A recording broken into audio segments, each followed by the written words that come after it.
Oui, mais enfin, à tous les cas, ils font mal. Donc, ça a un impact, je pense. Monsieur le ministre, je m'octroie une petite pause dans mes copies dominicales pour répondre avec sincérité à votre lettre reçue ce vendredi. Elle a pour titre « La loi pour une école de la confiance ». Elle débute par la confiance et se conclut avec toute ma confiance. 7 fois le mot confiance dans une courte lettre, je m'interroge. Me vient alors cette question préalable inévitable, essentielle. Pouvons-nous nous faire confiance, monsieur Blanquer?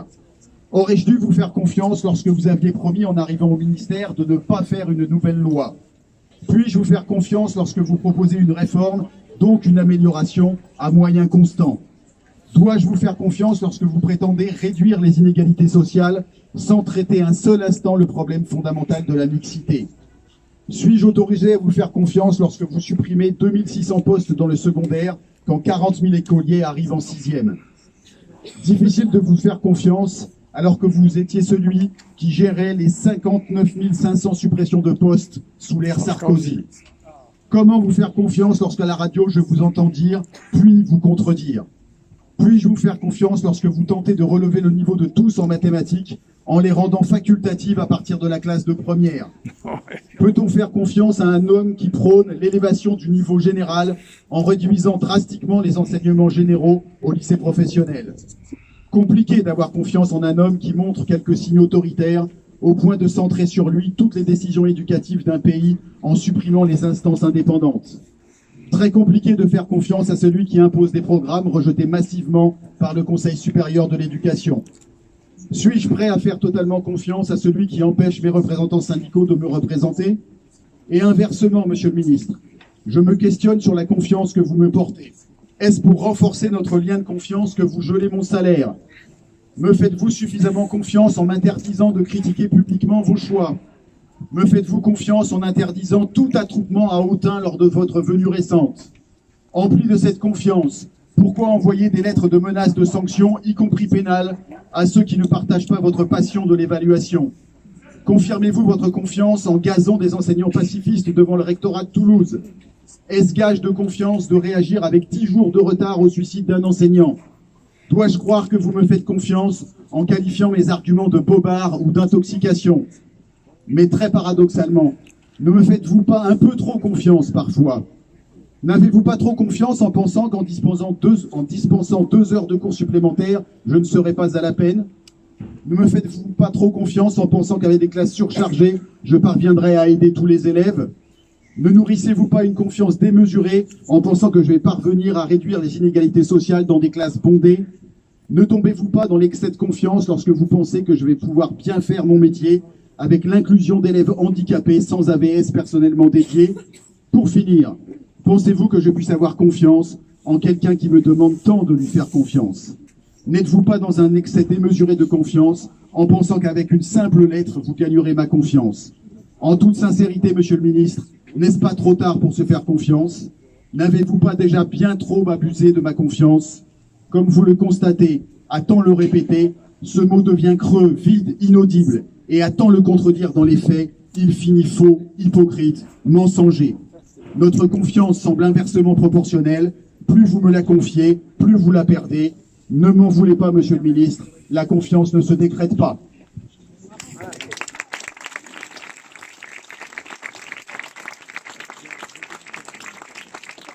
Même si Blanquer ne veut pas, nous on est là pour sauver les directeurs et puis les instituteurs. Même si Blanquer ne veut pas, nous on est là. On est là, on est là. Même si Blanquer ne veut pas, nous on est là pour sauver la maternelle, dire non au PSF. Même si Blanquer ne veut pas, nous on est là. Si nous ne les arrêtons pas, ils iront jusqu'au bout. La montée de la mobilisation dans l'éducation est la réponse et nous sommes en train de la réussir. Poursuivons l'ancrage et le déploiement de la colère. Multiplions les actions locales, les AG, les réunions avec les parents, la poursuite de la bataille de l'opinion, la possibilité de grève tournante, l'organisation de votations dans les établissements et les écoles sur la réforme du lycée, la loi Blanquer, les établissements publics des savoirs fondamentaux. Et articulons cette mobilisation aux rendez-vous nationaux d'ores et déjà annoncés après le succès du 19 et de cette journée. Le 9 mai, avec une grève intersyndicale sur la fonction publique, où l'ensemble des organisations syndicales appellent. Avec la perspective d'une manifestation nationale de l'éducation à Paris à la mi-mai, pendant la semaine où la loi Blanquer va être discutée et votée à l'Assemblée nationale.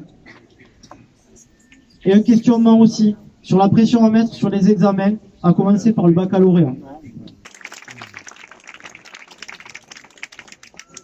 Alors pour le SEMSA, le MINSA, je pense que on ne peut que rebondir sur tout ce qui a été dit. Je crois que tout le monde doit être absolument uni en ce moment sur ce qui se passe, qu'on soit sur la loi Blanquer, comme il est question aujourd'hui, ou sur la réforme de la fonction publique à venir, qui est le mot d'ordre principal de la journée qu'on vivra le 9 mai, et on espère en étant le plus unis possible.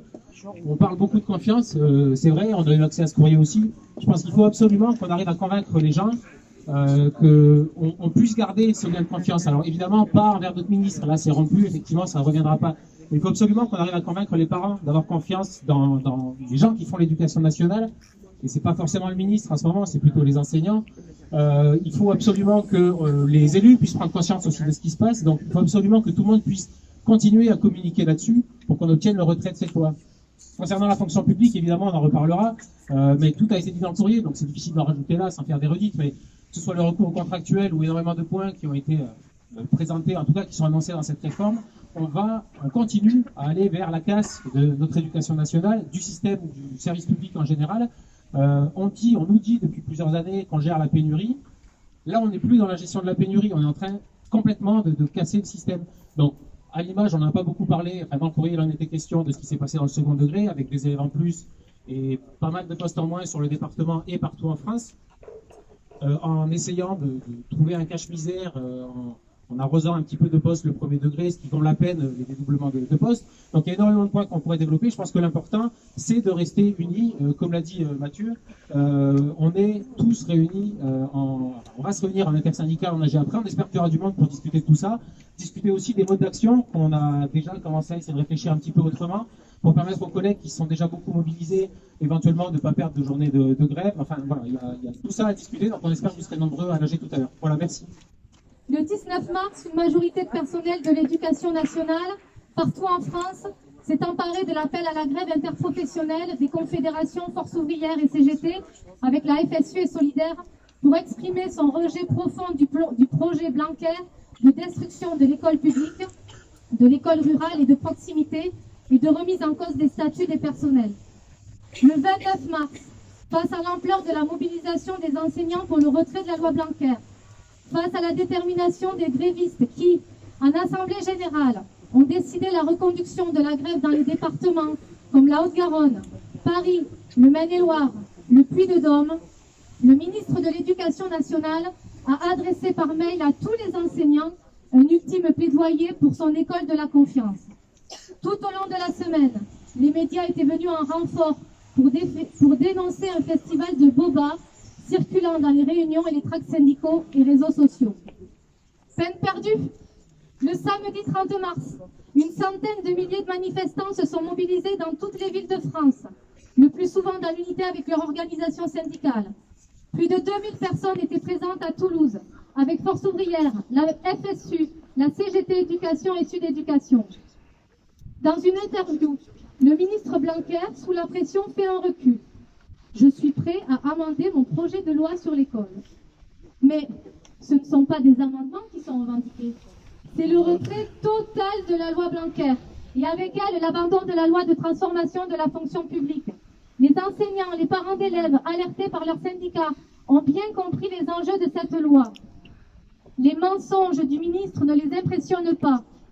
Oui, l'école maternelle est en danger avec la mise en concurrence avec les jardins d'enfants. Oui, les écoles communales et les statuts des enseignants des premiers et second degrés sont en danger avec la création des établissements des savoirs fondamentaux.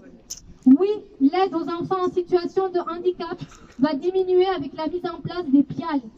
Oui, les contractuels vont augmenter et la création d'AED professeurs corvéables à merci est annoncée. Oui, les directeurs sont sur la sellette avec la création d'un statut de directeur hiérarchique qui ne sera pas forcément professeur des écoles. Et rien sur les revendications des AESH. Alors maintenant la pression. Continuons comme l'ont décidé les AGETarnaises, à nous informer, à interpeller, à nous regrouper pour discuter, à nous organiser. Notre mobilisation les ponique au plus haut point, c'est le moment d'enfoncer le clou. Il faut renforcer le rapport de force. Il faut la grève pour gagner. Nous pouvons faire plier Blanquer, nous devons faire plier Blanquer. On est là, merci Blanquer ne peut pas nous, on est là. Pour sauver les maternelles et dire non aux ESF, même si Blanquer ne veut pas nous, on est là.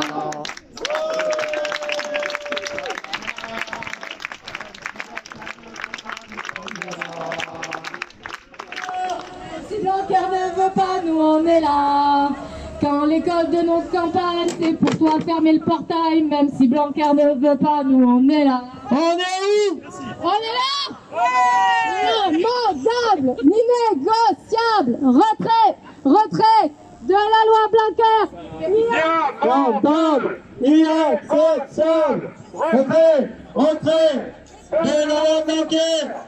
Immodable, innégociable, retrait de la loi Blanquer.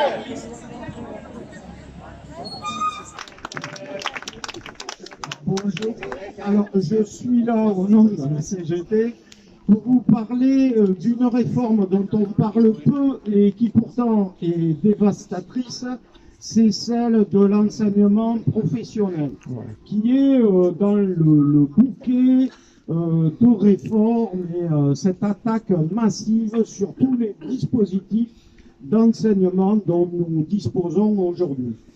Donc, une réforme était absolument nécessaire, surtout si l'on écoute le président de la sécurité atomique qui, au sujet des retards de la centrale mortifère de Flamanville, encore pharaonique, ces retards, et dont nous payons l'ardoise, les derniers en date étant dus à des défauts de soudure et d'après lui, parce que la formation professionnelle ne produit plus la qualité de soudure attendue.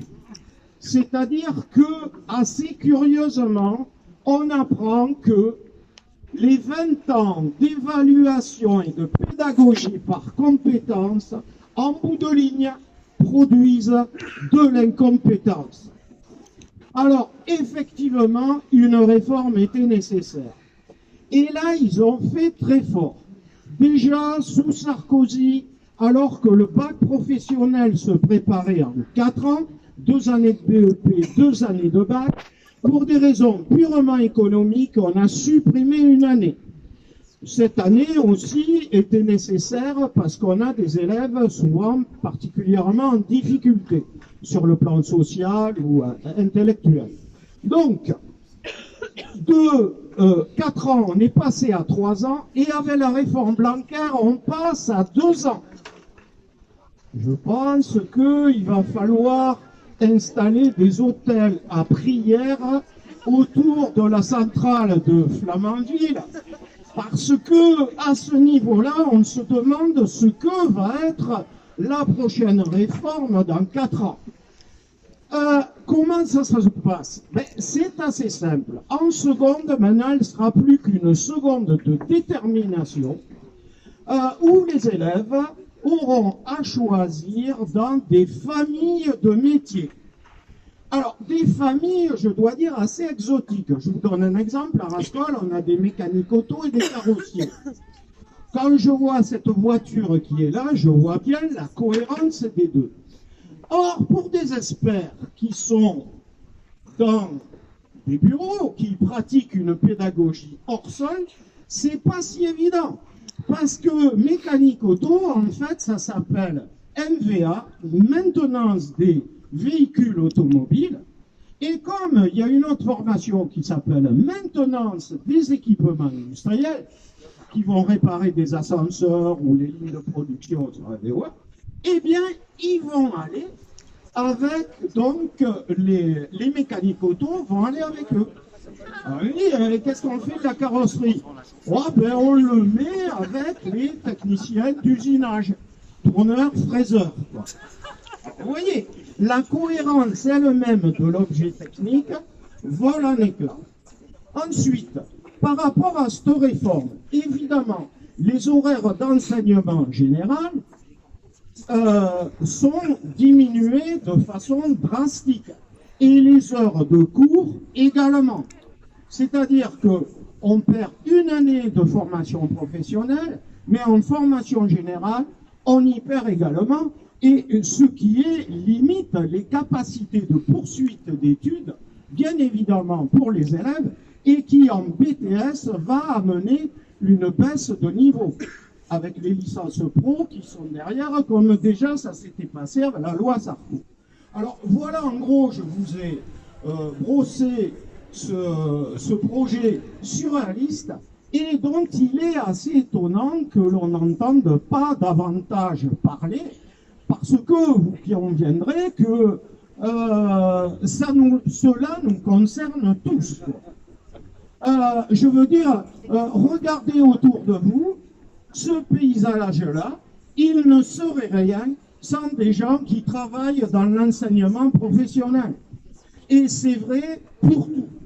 Et comme le dit le philosophe Matthew B. Crawford, qui est mécanicien par ailleurs, en fait, cette déqualification des métiers correspond aussi à une déqualification de notre vie quotidienne, c'est-à-dire des objets de plus en plus lisses qui ne produisent plus aucune émotion. Déjà, Ikea a réussi à supprimer le métier d'ébéniste quasiment, puisque c'est nous qui faisons le travail pour avoir en résultat un meuble forme dérivée de la caisse en général. Et donc, je pense que tout ça, c'est un problème de civilisation.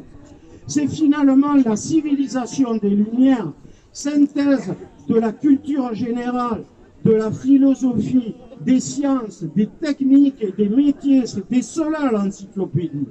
Eh bien, leur nouveau monde, c'est le laminage de tout cela. Et c'est véritablement une honte contre laquelle nous devons nous dresser. Voilà, je vous